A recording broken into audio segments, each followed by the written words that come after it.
Good afternoon. Delia Perullera from Miami, Florida, doing her 6th take on the Summit International presentation for the Secret Sauce. How is everybody doing today? And I ask you, who is the hero? The hero that uses imagination, intuition, memory, will, reasoning, and perception.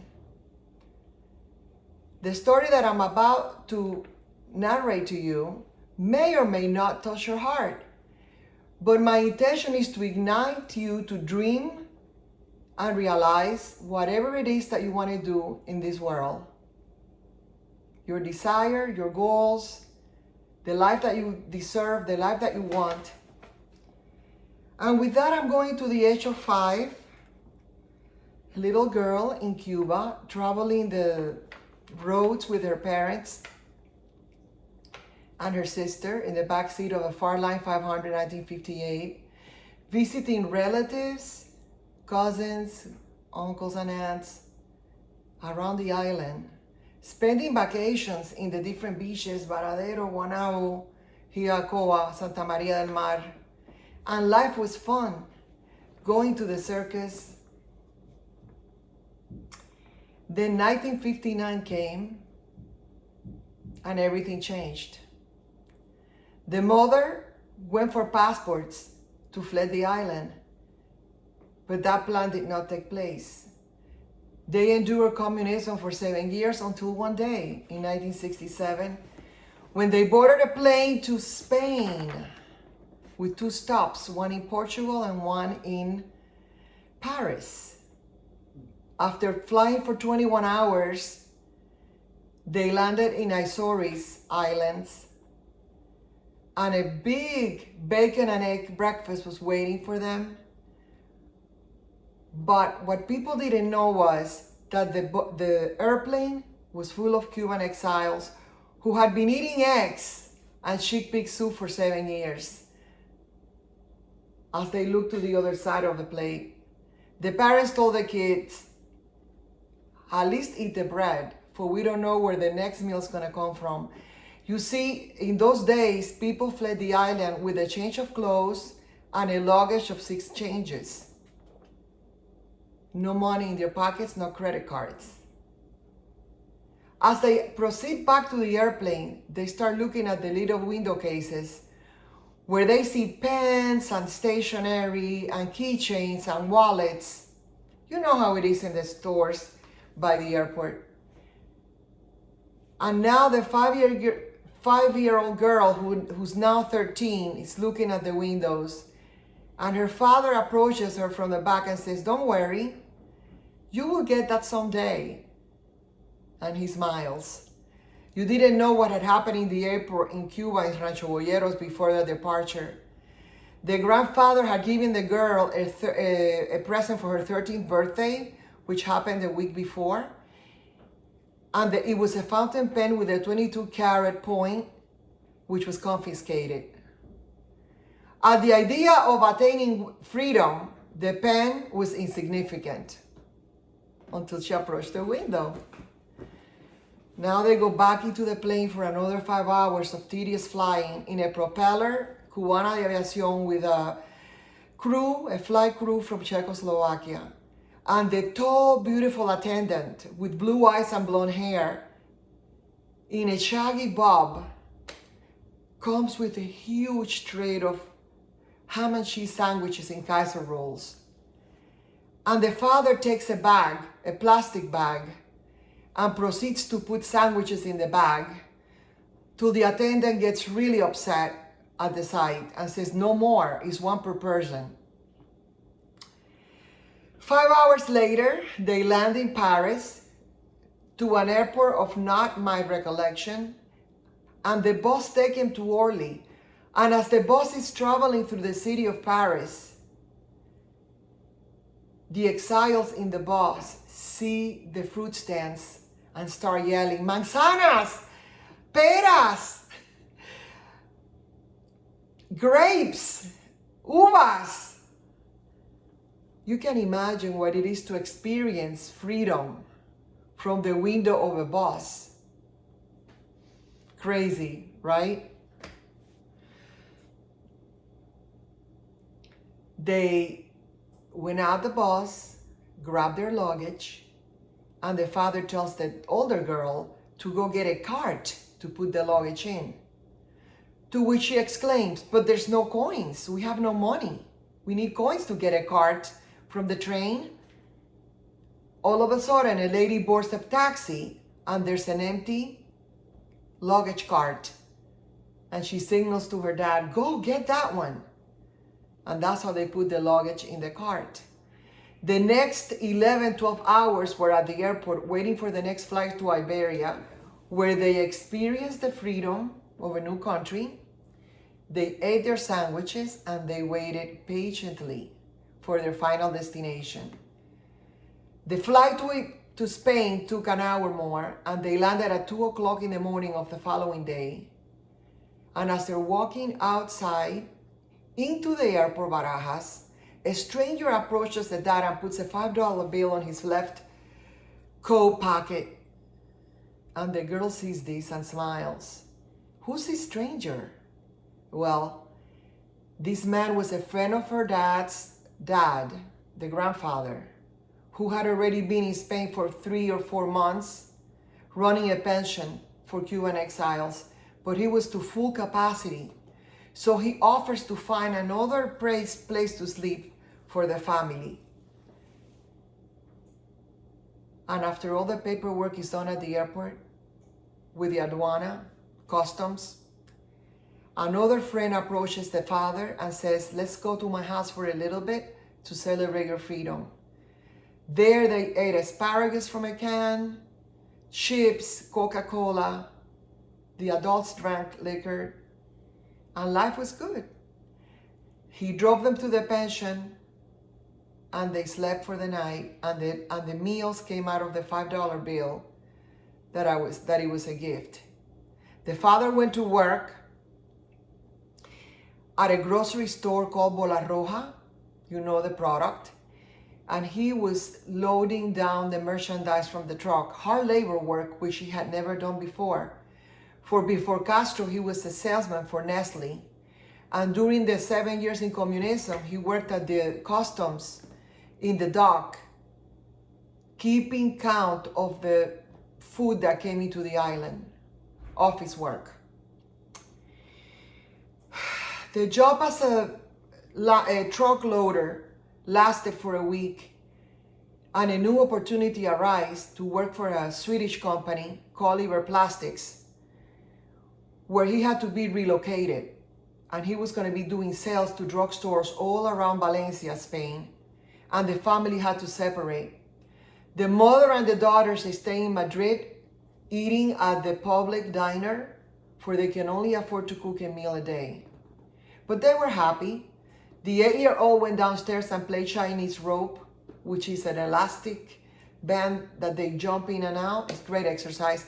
And the older one read novelas, telenovelas, novels, and other books, and watched Bewitched and Dr. Kildare. I don't know if you remember that show. It's from the old days. And she became acquainted with the 4 sisters, the 4 daughters of the lady that rented the pension. And they felt blessed, for they had hot water, heater, and 2 bedrooms, one for the parents and one for the 2 girls.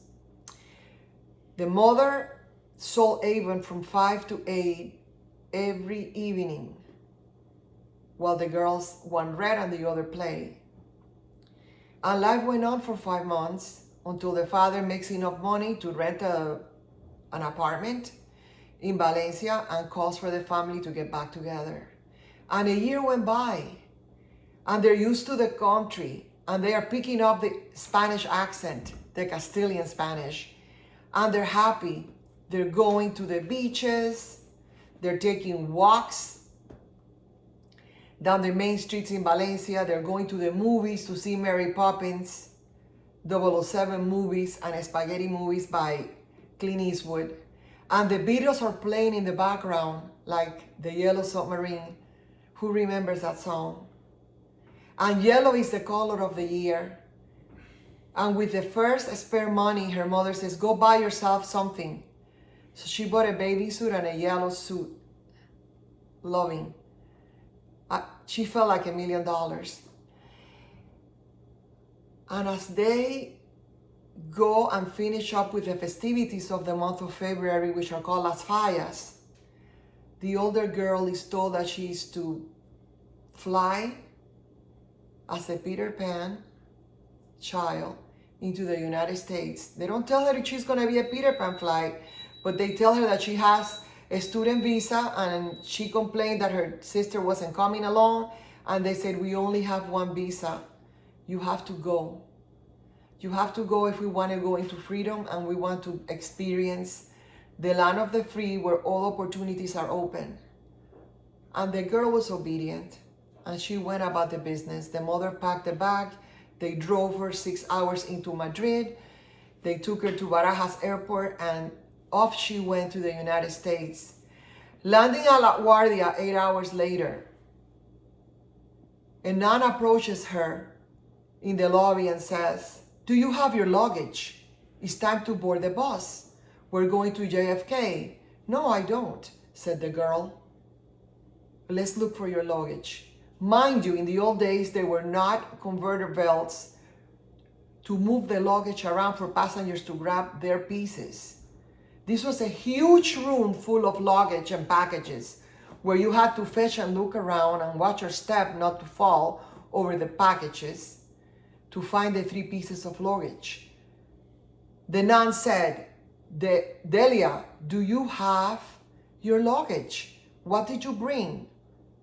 The girl says, a suitcase, a guitar case with a Spanish guitar in it, and a big box about 36 inches with a statue of a virgin. 15, 20 minutes later, they gather all her belongings. They put them in the bus suit compartment, luggage compartment, and off she goes to JFK. Now it's past 6 p.m. She misses her flight to Miami, Florida. So she has to catch the next airplane at 11:30 at night. She's into this huge lobby, empty, at 7, 8, 9, 10 p.m. Nothing around but a bartender in a bar to her left. Beautiful bar, made out of brass, stainless steel and wood. You know, the ways that Italians like to decorate. And she remembers that she had a $20 bill in her purse that her mother had placed in case she needed to buy anything. And she approaches the bar and she buys a Coca-Cola and waits patiently for her flight. She boards the plane at 11:30 and lands in Miami at 2 in the morning, where the family is going nuts looking for her at the Miami airport, for she was nowhere in sight and they were expecting her at 9 p.m. She reunites with her parents' family, uncle and aunt, and life went on. And the next day, they do the paperwork for her to enter public education. Mind you, a huge school of 6,000 kids. The language is English. She's away from her parents, her sister, in a new world, the land of opportunity. When they click the news on the TV that Friday, after her arrival, Martin Luther King's assassination. And she wonders, is this the land of the free? Where am I coming to? Never mind. First things first, homework. English, getting acquainted with the family, babysitting days on weekends, getting used to Miami in 1967. 5 months later, her family arrives, and the family here in Miami secures an apartment for them. They pay the rent for the first month and they say, it's all yours. Find a job and continue paying your rent. And we all move in a 1-bedroom apartment where we lived there for 3 years until the younger sister's born. And by then, The older girl was 16 and was working as a cashier in a supermarket for the following 6 years until she graduates from college. And okay, I'm not supposed to say Anne. She graduates from college. She meets her husband that same year. And that same year, in 79, while Gloria Gaynor was singing I Will Survive, the older girl gets married for the next 25 years. And life is good. They have 2 kids. They travel to Germany for 3 years. Husband on assignment. Come back. She teaches school. The kids grow up and one goes to college. And at the age of 49, the retirement package explodes. And I say explodes because divorce took place. Not an easy thing. They say that divorce can be more traumatic than a typical death because you expect to die someday. But no one gets married with the idea that they're going to get divorced. After 25 years, loving her man, 1 kid in college and 1 13, a new life. And she decides being an educator is wonderful. Being a mother of 1 in college and 1 in high school is wonderful. However, being an ex-wife, I'm not used to this single life. And for the next 6 months, she looks online. Her family says, look online to the Christian sites to find companion. But what she found was a networking business. And she loved the personal growth, and she traveled around the world, took her parents in a couple of trips, and discovered a new way of life. But she did not make that $1 million. So she had a back plan, which was to return to the classroom. And she did. And for the next 7 years, she taught reading in a middle school. She applied what she learned in the company, and she was very successful, bringing the school from an F to a B in ratings because of the reading improvement in that school. In 2012, at the age of 58, she decides, this is not my cup of tea. I see myself in a different place. My health is not where it needs to be at. Life is short, I'm retiring. So she retires. And a few months later, she retires that August. And around October of the same year, 2011, she finds her next opportunity. She worked so hard until 2015. She learned how to talk to people. She got healthier with the product. She met a lot of mentors and friends. And she took care of her grandchildren and a nephew for the next 5 years. She even met her husband promoting that company. Nothing happened then. He went his way for 6 years. And they reunited in 2017, where they felt mainly love, could not separate from each other, and got married within 6 months of re-meeting. And life went on.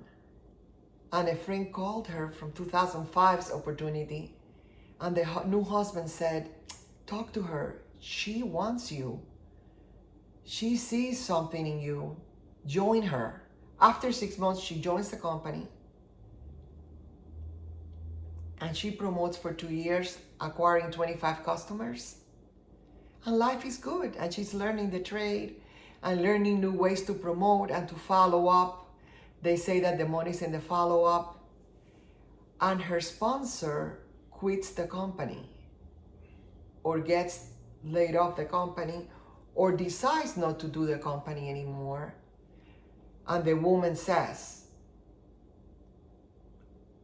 I am not quitting the coffee company, but I am going with my friend that helped me, for I need the support. The other two companies, the people left as soon as I joined, and I'm not allowing this to happen to me this time. So as she goes into her new company that she promotes today, she meets Sean Murphy through Rhonda Parks, and Rhonda Parks was brought to me through Sharon Gist, my friend from 2005. And shortly after we joined Sean's call, because we have become raving fans of Sean, my husband and I, Sean creates the secret sauce, a course in personal growth and development using the self-talk that serves you. And this is the reason why we're having this summit, to show our growth, progress, and that life can be all you want if you put your mind to it. Who is the hero in the story? Who is your hero in your life? What is it that you have to give to the world? When you find the intention and the purpose in your life, you become the hero. And applying the 6 powers is one of the big secrets to be on purpose in life. So I encourage you to use imagination, intuition, will, memory, perception. If you like what I said, if you are moved by my words, do not hesitate to send me an email to delia.peruera@gmail.com for a copy of the 6 superpowers that can ignite your life to be better, to do more and create more and help more. May God bless you all.